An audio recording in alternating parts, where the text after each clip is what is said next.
बीच बड़ी खबर सामने आ रही है। बांकीपुर उपचुनाव के लिए काउंटिंग लगातार जारी है और 7वें राउंड की गिनती भी पूरी हो गई है। ये बड़ी खबर, ये बड़ा अपडेट आप तक पहुंचा रहे हैं। 7वें राउंड के बाद भी प्रशांत किशोर आगे चल रहे हैं। 7वें राउंड के बाद प्रशांत किशोर को 13,500 वोट मिले हैं और साथ ही बीजेपी के नीरज सिन्हा को 9,493 वोट मिले हैं। साथ ही प्रशांत किशोर नीरज सिन्हा से 4,007 वोट से आगे हैं। तो आरजेडी की रेखा गुप्ता तीसरे नंबर पर ही है। तो ये बड़ी खबर, ये बड़ा अपडेट बांकीपुर उपचुनाव को लेकर। बांकीपुर उपचुनाव के लिए काउंटिंग लगातार जारी है और 7वें राउंड की गिनती अब पूरी हो चुकी है और 7वें राउंड में भी प्रशांत किशोर आगे चल रहे हैं। तो 7वें राउंड के गिनती पूरी हुई, 7वें राउंड के बाद प्रशांत किशोर आगे हैं और बांकीपुर उपचुनाव को लेकर, काउंटिंग को लेकर लगातार हम अपडेट दे रहे हैं। और देखिए धीरे धीरे जो तस्वीरें हैं वो साफ होती हुई नजर आ रही है। 7वें राउंड के बाद भी प्रशांत किशोर ने अपनी बढ़त बरकरार रखी है और 7वें राउंड के बाद प्रशांत किशोर को 13,500 वोट मिले हैं। वहीं बीजेपी के नीरज सिन्हा को 9,493 वोट, 4,007 वोट से प्रशांत किशोर आगे है नीरज सिन्हा से और आरजेडी की रेखा गुप्ता तीसरे नंबर पर। चलिए, हमारे गेस्ट हमारे साथ मौजूद है प्रीति शेखर। देखिए, आप भले कह लें कि बहुत शुरुआती रुझान है, लेकिन एक ऐसी सीट जहां बीजेपी लगातार जीतती रही है और मतलब छोटे मोटे वोटों के अंतर से नहीं, कभी 50,000 कभी 40,000, इतने बड़े अंतर से जहां से बीजेपी लगातार जीतती रही है और पिछला चुनाव भी जीता। उपचुनाव में अगर ऐसी स्थिति हो गई है कि 7 राउंड हो गए हैं और प्रशांत किशोर लगातार आगे बढ़े हुए हैं, तो कहीं ना कहीं एक मैसेज तो दिख रहा है इसमें। देखिए, इस रुझान से मैसेज तो यह दिख रहा है कि राष्ट्रीय जनता दल ने अपना सरेंडर कर दिया और अपने वोट बैंक को ट्रांसफर करने के लिए प्रशांत किशोर के पक्ष में वो लग गए थे, जो दिख भी रहा था। जहां तक भारतीय जनता पार्टी की बात है तो स्थिर रूप से अपना वोट बैंक मिलता हुआ हमें दिख रहा है। ये बात अलग है कि प्रशांत किशोर जी अभी 4,000 की बढ़त बना ली है, अभी का राउंड बाकी है। परिणाम के आने तक हमें निश्चित तौर पर नजर बना करके रखनी होगी।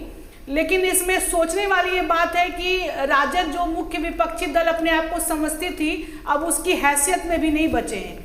और ये जो है ना, एक कैलकुलेशन ये यही दिख रहा है कि राजद ने बिल्कुल मैदान को छोड़ दिया, अपने प्रत्याशी को छोड़ दिया और अपने वोट बैंक को प्रेरित किया कि भाजपा को तुमको भी डाउन करना है तो जन स्वराज में तुमको ऐड होना है। वो आपका जिक्र कर रहे हैं प्रीति जी, वो लोग आपका जिक्र कर रहे हैं, आप उनका जिक्र कर रही हैं। राष्ट्रीय जनता दल के लिए एक दूसरे पर ही आप लोग निशाना साधिए और ऐसे में वो कहते हैं ना, 2 बिल्लियों की लड़ाई में, बिल्कुल वो वाली यहाँ पर कहावत सही साबित हो रही है। 2 बिल्लियों की लड़ाई में जो बंदर है वो रोटी खा गए। उस पर नजर दौड़ाने की आवश्यकता है। हम कोई आरोप नहीं लगा रहे, जो यथार्थ में जो दिख रहा है परिणाम के हिसाब से मैं बात कर रही हूँ। तो ये सोचने वाली बात उनके लिए है। भारतीय जनता पार्टी के मतलब जो मत आ रहे हैं वो निश्चित तौर पर ये तो है कि हर बूथ पर हम सब लोग अच्छे। प्रीति जी, आप लोगों के लिए भी सोचने वाली बात है। आरजेडी का अगर आप जिक्र कर रही हैं ना मैडम, आप ये सुनिए, पिछली बार का इलेक्शन देख लीजिए आप,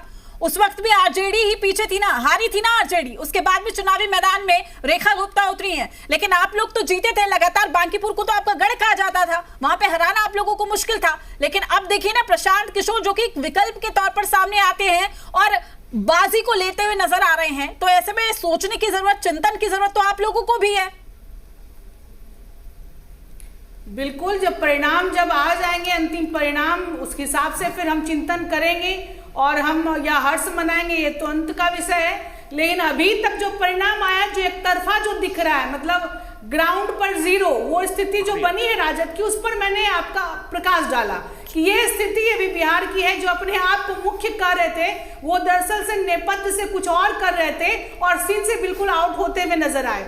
और जहां तक प्रशांत किशोर जी की बात है, तो वो लगातार अपने क्रियाकलापों से, ये जो एक पॉलिटिकल मैनेजर की जो अभी तक उनकी भूमिका रही, उसको युवाओं ने या चले, लेकिन वोटर्स का भी अपना विवेक होता है। वोटर्स भी जब वोट करने जाता है तो सब कुछ सोच समझकर, देख परख कर ही करता है। लौटेंगे हम चर्चा में, लेकिन फिलहाल मेरे सहयोगी प्रिंस हमारे साथ जुड़ गए। प्रिंस, बताइए क्या अपडेट है इस वक्त आपके पास?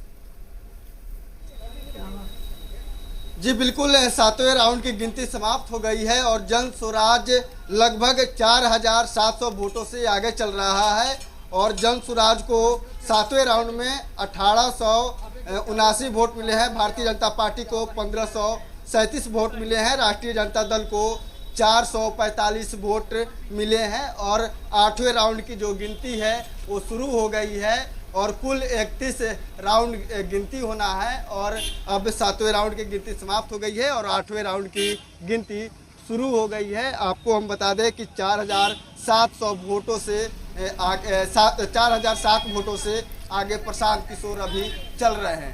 जी ठीक है प्रिंस, शुक्रिया आपका फिलहाल तमाम जानकारी के लिए। हम आपसे अपडेट लेते रहेंगे, आप नजर बनाए रखिए। डॉक्टर संजय, मैं वही बात कहूंगा कि अगर कोई ऐसी सीट होती जहां से बीजेपी अगर जीत रही है और जो दूसरी पार्टी है हार का अंतर बहुत कम हो तो हम ये समझ सकते थे कि अभी और राउंड बाकी है, ऊपर नीचे होगा गणित कैलकुलेशन। लेकिन एक ऐसी सीट जो बीजेपी का गढ़ है, जहां से बीजेपी 30, 40, 50 हज़ार वोटों के अंतर से लगातार जीतते आई है और वहां 7 राउंड के बाद भी अगर एक नया विकल्प आकर के लोगों का वोट लेता हुआ जाता नजर आ रहा है, दिखता हुआ, तो एक मैसेज तो यहां से निकल कर आ रहा है। देखिए, पहली चीज तो कि गढ़ जनता की होती है, गढ़ कोई पार्टी का नहीं होता। जनता जब मन बना लेती है, क्योंकि बांकीपुर का जब इतिहास आप देखेंगे तो दलीय तो छोड़ दीजिए, निर्दलीय उम्मीदवार को भी जो चुनाव जिता करके बांकीपुर भेजा और एक बार नहीं 2-2 बार, और इसने कांग्रेस को भी मौका दिया, लेफ्ट को भी मौका दिया, जनता पार्टी को भी मौका दिया, वामपंथी भी रहे, दक्षिणपंथी भी रहे। तो बांकीपुर का मिजाज, बांकीपुर का मूड अपने तरह का होता है। हाँ बिल्कुल, लगातार 3 दशकों से अगर बीजेपी इस सीट को मान कर चल रही थी कि यहाँ के मतदाता हमारे साथ खड़े होते हैं, तो स्वाभाविक रूप से उनके लिए एक सेटबैक तो होगा कि हाँ देखिए इस बार शायद भरोसा नहीं की। और उसके कई कारण हैं जिसके बारे में मैं आपसे बता रहा था। हालांकि अभी कुछ भी एनालिसिस करना, जब तक 20-25 राउंड के परिणाम नहीं आ जाते हैं, 2-4-5 हजार इधर उधर हो जाना कोई बड़ी भारी चीज नहीं। वो डिपेंड करता है कि वो बूथ कौन है, इलाका कौन है, कोर वोटर वहां किसके अधिक हैं, इस पर भी बहुत सारी चीजें निर्भर करती है। लेकिन उसके बाद एक चीज जो मैं लगातार सुबह से कर रहा हूं, चाहे वो इंडिया गठबंधन का कोर वोट बैंक हो या एनडीए गठबंधन का कोर वोट बैंक हो, प्रशांत किशोर दोनों के वोट बैंक में सेंधमारी करने में सफल। इस सच्चाई को मैं स्वीकार ठीक है। करता हूं। विनीत जी भी हमारे साथ लगातार अगर सर मैं मौका दूंगी एक बार विनीत जी, कुछ उनसे एक बार प्रतिक्रिया ले लेती हूँ, फिर मैं आपके पास लौटूंगी। विनीत सिंह जी एलजेपीआर से हमारे साथ जुड़े हुए हैं। विनीत जी, मैं आपसे जानना चाहूंगी, अभी संजय जी भी जिसका जिक्र कर रहे थे, उनका जो एक पॉइंट है हमने सुना, अभी जो सेंधमारी करनी थी वो कर चुके प्रशांत किशोर, क्या लगता है आपको? लोग पहले तो आई एम ग्लैड कि आप हम पे नजर पड़ी आपकी, क्योंकि 46 मिनट से बड़ी तल्लीनता से बड़े सर माफी चाहूंगी सर आपके पेशेंस की, आपके धैर्य की मैं सराहना करती हूँ। माफी चाहूंगी आपसे, आपके पास थोड़ा देरी से हम पहुंचे। जी बताएं। क्योंकि एनडीए के बड़े मजबूत घटक दल है लोजपा रामविलास बिहार में 19 विधायक और 5 सांसदों के साथ। दूसरी बात यह है कि जन स्वराज के प्रतिनिधि को सुन रहा था, अचानक से मुझे गालिब याद आते हैं कि दिल को बहलाने के लिए एक ख्याल अच्छा है पर हमें जन्नत की हकीकत मालूम है। एक बार बताइए, अभी बात निकल के आ रही थी कि बांकीपुर की जनता बड़ी विवेकवान है, विवेकशील है, तो बांकीपुर की जनता प्रशांत किशोर जी को क्यों वोट देगी? आप देखिए एज ए पॉलिटिशियन का क्या क्रेडेंशियल रहा है, ऐसा कौन सा उन्होंने सामाजिक कार्य किया है, केवल पैसा कमाया है। और यही बात है जो मुद्दा अभी उठा रहे हैं, 2025 के चुनाव में उठाया था, 238 सीट पे लड़े थे, एक सीट नहीं जीत पाए। और तो और राघोपुर 3 बार गए थे तेजस्वी यादव के, पर हिम्मत नहीं कर सके वो चुनाव लड़ने के लिए। यहां पे बात हो रही है, मैंने कहा कि बांकीपुर की जनता और ऐसे बिहार की जनता भी बड़े विवेक और धैर्य वाली जनता है। उनको मालूम है कि जब भी विकास का कार्य होगा वो डबल इंजन की सरकार ही गति दे सकती है।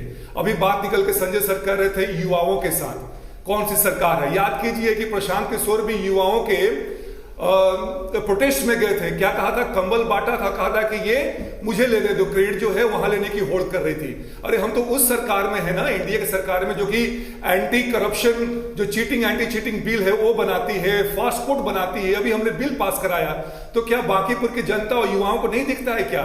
तो मेरा अपना मानना है कि भी 31 राउंड है, 10 राउंड तक प्रशांत किशोर जी आगे रहेंगे, लेकिन उसके बाद से देखिएगा कि कम से कम हम 40 से 45 हजार वोट से बिल्कुल जीतेंगे, और मैंने आपको कारण बता दिया है। ठीक है डॉक्टर संजय, आप पॉइंट अपने रख रहे थे जी, कंप्लीट कर लीजिए डॉक्टर संजय जी। और दूसरी बात मैं जो कह रहा था कि अगर परिणाम प्रशांत किशोर जी के हिस्से में जाता है तो माना जाएगा कि जो आधी आबादी जो कभी एनडीए के साथ खड़ी थी उसमें वो स्प्लिट कराने में सफल हो गई। अगर वो बीजेपी ये सीट ले जाती है तब तो माना जाएगा कि हाँ ठीक है, बीजेपी रिटेन कर लेती है इसलिए सीट कि अभी भी जनता का भरोसा बीजेपी पर है। दोनों तरफ के अपने अपने ये हैं, तर्क हैं कि अगर प्रशांत किशोर जी इस तरह से बढ़त बनाए हुए हैं तो जेएनजी का क्या सहयोग इनको मिला, क्या एनडीए गठबंधन को उसका विरोध सामना करना पड़ा, क्या सवर्ण की नाराजगी का लाभ ये प्रशांत किशोर ले लिए या बीजेपी इसका घाटा उठा ली, क्या ये माना जाए कि ये जो ट्रेडिशनली जो व्यवस्था परिवर्तन के लिए जो लोग निकले घरों से उन्होंने न केवल एनडीए को नकारा बल्कि इंडिया गठबंधन को भी नकारा और लगा कि चलो विकल्प के रूप में प्रशांत किशोर जी को हम लोग दे दें। ये कई तर्क हैं, लेकिन मैं कह रहा हूं 20 राउंड के बाद इस तरह की एनालिसिस प्रशांत किशोर के प्रति होगी या भाजपा के प्रति होगी, इस पर अभी चूंकि प्रशांत किशोर लगातार हर राउंड में बढ़त बनाए हुए हैं, इसलिए बस एक ही चीज अधिकृत तौर पर मैं कह सकता हूं कि उन्होंने सेंधमारी तो की है और दोनों गठबंधन के मतों में उन्होंने सेंधमारी की है। ठीक है, विनीत सिंह का रुख करेंगे। विनीत सिंह, अगर एनडीए गठबंधन की बात करें तो चुनाव में एनडीए के सामने कोई होता है तो वो इंडी गठबंधन होता है, महागठबंधन होता है। लेकिन अगर आप पिछले विधानसभा चुनाव को देखें और इस बार उपचुनाव में अब तक जो हम देख पा रहे हैं, आरजेडी जो महागठबंधन में सबसे बड़े घटक दल के रूप में जानी जाती है, उसकी हालत ऐसी क्यों होती जा रही है? इसके पीछे आप क्या वजह देख पा रहे हैं? देखिए, इसके 2-3 बड़े स्पष्ट कारण हैं। पहला तो उनका 15 साल का जंगल राज, दूसरा जो उदासीनता है किसके, जो युवराज है तेजस्वी यादव को अपने उम्मीदवार को लेके। आप देख लीजिए कि चुनाव में मात्र 25 सीट पे समेट दिया गया था, बड़ी मुश्किल से उनको लीडर ऑफ अपोजिशन का पद मिला है। तो आने वाले समय में भी उनका वही स्थिति होने वाला है। मुझे तो लगता है कि उनके अस्तित्व पे खतरा है, क्योंकि अगर अभी भी वो नहीं समझेंगे, जब तक लालू प्रसाद यादव थे तब एक महत्वपूर्ण फोर्स था, लेकिन जब से तेजस्वी यादव जी आए हैं, क्योंकि मेहनत करना है नहीं, और जब भी ये सरकार में आते हैं, गठबंधन के सरकार में 2015 की बात कर ले तो आप देख लीजिए काम के नाम पे शून्य और अनाप शनाप बयान देना। तो बिहार की जनता इस बात करके विशेष करके युवा समझता है। आप बात कीजिएगा एमवाई समीकरण की, A to Z की समीकरण की बात कीजिएगा और अपने समय में देखिए कैसे कैसे नेता क्या बात करते हैं, कैसे कैसे लोगों को प्रताड़ित करते हैं। इसलिए बिहार की जनता ने राजद को बिल्कुल नकार दिया है और बिहार के पॉलिटिक्स में राजद का अस्तित्व बचाने पे प्रश्न है। विशेष करके जो आज की बात है बांकीपुर में, मैं फिर से इस बात को दोहरा दूं कि बिहार की जनता कम से कम राजनीतिक रूप से बड़ी प्रबुद्ध है, इस बात को समझती है कि प्रशांत किशोर को जिताने से, ऐसे जिताएगी भी नहीं, जिताने से कुछ होने वाला नहीं है, क्योंकि अगर प्रशांत किशोर इतने ही काबिल होते तो 2025 के चुनाव में वो कुछ करते, लेकिन वहां पे भी जनता ने नकारा है। और इस बार देखिएगा 10 राउंड के बाद हमारे जो एनडीए के उम्मीदवार हैं वो आगे बढ़ेंगे और 40 से 45 हजार के वोट से हम लोग बिल्कुल जीतेंगे। ठीक है, चर्चा को